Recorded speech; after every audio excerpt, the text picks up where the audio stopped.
Good afternoon. Today is Wednesday, January the 3rd, and we just witnessed the first trading day for 2024. Overnight market has been pretty quiet, although we do see signs of reversal in most markets. We can see equity markets started to ease off, especially the Nasdaq 100, and we also see dollar rebounding. And so these are the key things that we have to watch out into the new month of 2024. Now, let's begin with the US equity markets, where just now I did mention that equity markets started to reverse, but in the Dow Jones, we do have a new marginal high in the cash index of 37,790.08 in the Dow Jones. So this is actually showing us that there is still momentum within the equity markets. So do not be fooled by the pullback in equity markets, because I do believe the momentum that we saw beginning in early part of November last year does appear to be still very much in place. And if we do get a technical pullback, it is basically a pullback and nothing more than that. And I think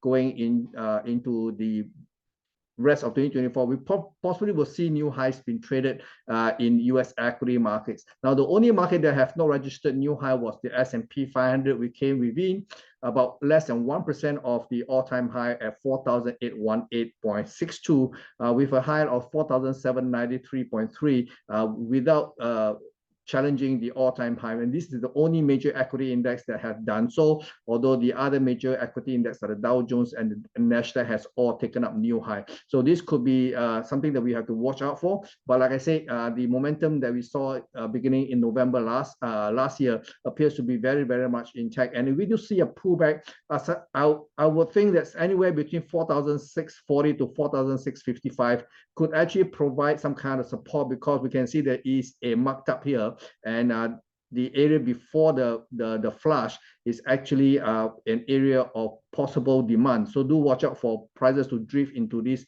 especially if it unfolds in a three-wave into this bracket of prices between 4,643 to 4,655. That could be an area of interest to me to basically reposition long position. Okay, in the Nasdaq 100, we do see a more severe pullback in the Nasdaq. Obviously, the Nasdaq has overshot itself by actually being the best performing index in the US equity market last year. We have a high of just under 17,000, and last night we have a low of 16,453.15 before closing at 16,543.9. So we can see that the pullback in the Nasdaq 100 is a little bit more apparent here. So we do see the possibility of further pullback, but again, this is part of a corrective move that suggests that possibly going into the medium to long term, we could see higher prices ahead. And over in the Nikkei 225, now Nikkei 225 theoretically should be closed today, but we do have an update here. 33,090 is the low traded today. So we can see prices are also seems to be also coming back down. Now we can see that last year we can see prices actually went up to challenge the 33,870, and the month of November and the month of December, when the market tried to rally, it was very, very cautious without taking out the 33,870. So we can see that part of this pullback is possibly part of a three-wave pullback, targeting somewhere in the lower range of maybe 32,800 to 900 levels. And I think that could be an area of opportunity for the markets to actually reverse. Now, the one thing to look out for is, of course, what would be the Bank of Japan's posture as far as interest rate is concerned. We have seen three major commercial banks has actually started to hike rates, not by any small amount. They have actually hiked rates by 100 times,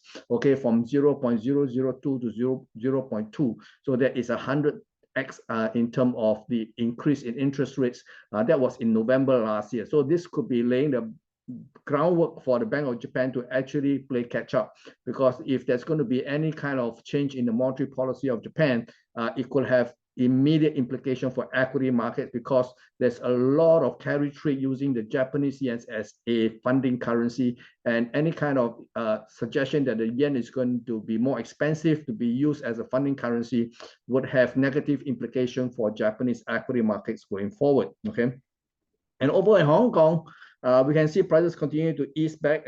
Last update is even lower right now at 16,634 so far. We can see that the price has finished a three-wave rally without quite getting into the ideal range of prices between 17,299 to 17,540. The market high was 17,265, 255 before it eased back. So this could actually show us that the rebound that we are seeing in Hong Kong market is possibly over, and this market could be geared to trade even lower. Okay, so basically the Hong Kong market has been one of the worst performing markets last year, and it does look like it will probably be so again this year. Okay, and over in the dollar, we did see a bounce back in the dollar. You can see the dollar traded to a low of 100.32 in the futures contract for the dollar index itself. So this has been the case since 1st of November. Remember 1st November, we had the FOMC meeting, and that was when market was starting to talk about cutting interest rates.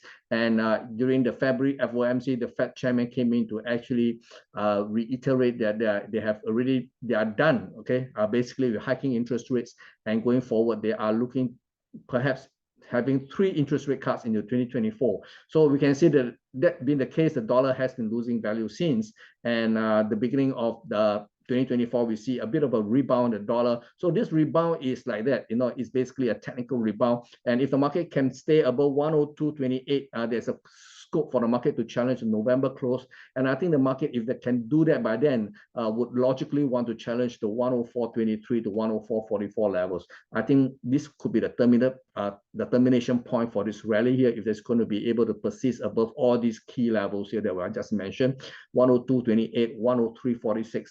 And if the market can close above that, then of course it will open up the prospect of a challenge of 104.23 to 104.44. So this, in my opinion, will be a great place to reposition short, because the direction of the dollar is likely to go down in the face of rate cuts. Okay, and that being the case, of course, principal currency will see a rebound going forward. So we can see that the whole of 2023, we have seen the euro dollar has actually rebounded. The high traded is 111, almost 40, and we can see prices coming back down as part of a corrective move. But again, if the dollar is going to remain soft, then obviously we want to consider to look for levels to actually buy the euro dollars and the other principal currency. The first layer of support is likely to come between the 108.65 to 109 level, and this is very, very near the November close. So we want to see how markets react here. I think there's a good chance it will hold, and before we see a bounce. Okay, and over in sterling, sterling has actually come back down as well to test a 126 level. You can see last night low is 126.10.11 prices, and this is just under the November close, and now the market is trading back up again. So this level at 126.10 to 126.45 seems to be an area of support. Let's see how much it can hold on. If it fails to hold on, then the next level of support is at 125 to 125.5. Over in the Aussie, we can see Aussie also pull back, but I think the pullback has been very, very controlled in a sense. We do see a 3-way pullback to the low this morning at 0.6750. Maybe we probably will see further losses ahead, especially if the other principal currency starts to unravel. That could also bring down the Aussie dollars. But by and large, we can see that the Aussie dollars remains largely on a relative basis more firmer in a sense. Okay, so I would think that the pullback in Aussie will be quite limited.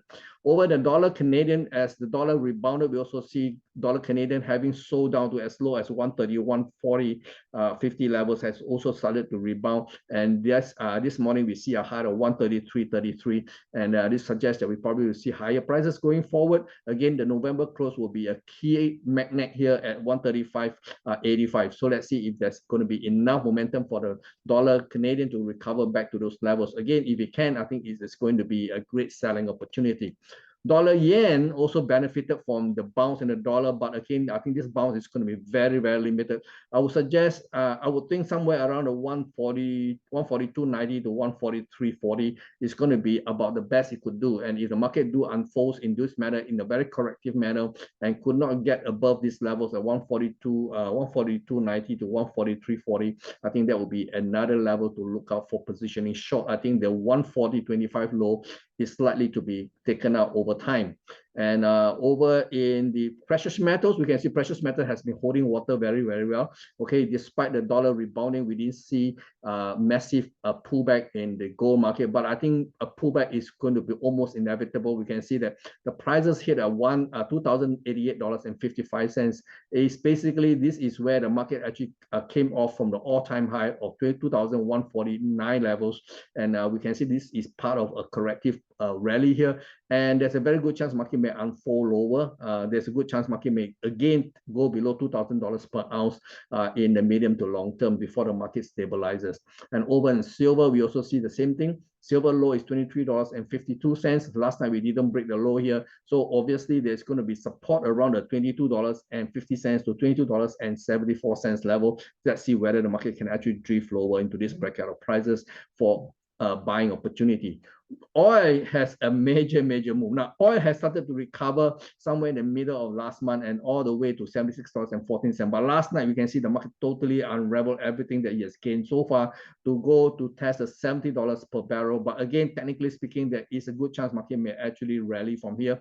My target is still looking for a re-challenge of the $80, maybe the $79.50 level, one more time before the market totally come off. So we want to see how the market behave in the next few hours, especially going to New York trading tonight. If the market can bounce, because all the fundamentals and all the news that we received so far suggest that there is a pickup in tension in the Red Sea. Yesterday, we have news that the U.S. Navy responding to a distress call from one of the cargo vessels actually sunk 3 boats that were manned by the Houthis militants and killing 10 militants. And I'm sure Houthis will definitely want to retaliate. And we also get news that Iran has actually deployed a destroyer into the Red Sea. So right now we have American forces in the Red Sea, and we have Iran sending a destroyer into the same area, and this is not good, and it suggests there is a rise in tension. Should the two actually clash, then that will send oil prices rallying one more time. So be very careful selling the oil at these current levels. I'm suggesting that there is more upside than downside, at least for now. Okay, and in the Bitcoin itself, you can see Bitcoin again rallied to 48,000, almost $900 on news that the BlackRock ETC, the spot BTC ETF license details has been leaked, and that caused the players to actually buy up Bitcoin in anticipation for some kind of approval by the July the 10th, which is next week. Okay, there is a lot of talks about January the 10th. Okay, January the 10th, I'm sorry, January the 10th being one of the dates to look out for an early approval of one of the 14 applicants for a spot BTC ETF license right now. So the hopes are very high right now, and if we do get some kind of news that there is going to be improvement on that front, we could see Bitcoin targeting 48,000. But be very careful chasing this, because this is building up to be a classical what I call buy the rumor, sell the fact. If and when the SEC finally approves such a license, then the basis for holding on to long positions would actually disappear overnight, and leave only one other factor to consider if you are still going to be holding a long position, which is the halving event, which is likely to happen in April of this year. So again, technically, the market do suggest that there is going to be a lot more upside potential here. If the market can close above 50,000, it will open a whole new wormhole, and we could see even higher prices going ahead, because the institutional players right now are definitely positioned to take this market into a whole new space altogether. So in the meantime, this is all I have for you. Watch out for tonight's FOMC minutes for December, as well as Friday's non-farm payroll. This will be the two other events that can cause market to be volatile over the next 48 hours. Stay tuned, and I'll come back to you tomorrow for further updates. Bye-bye. Take care.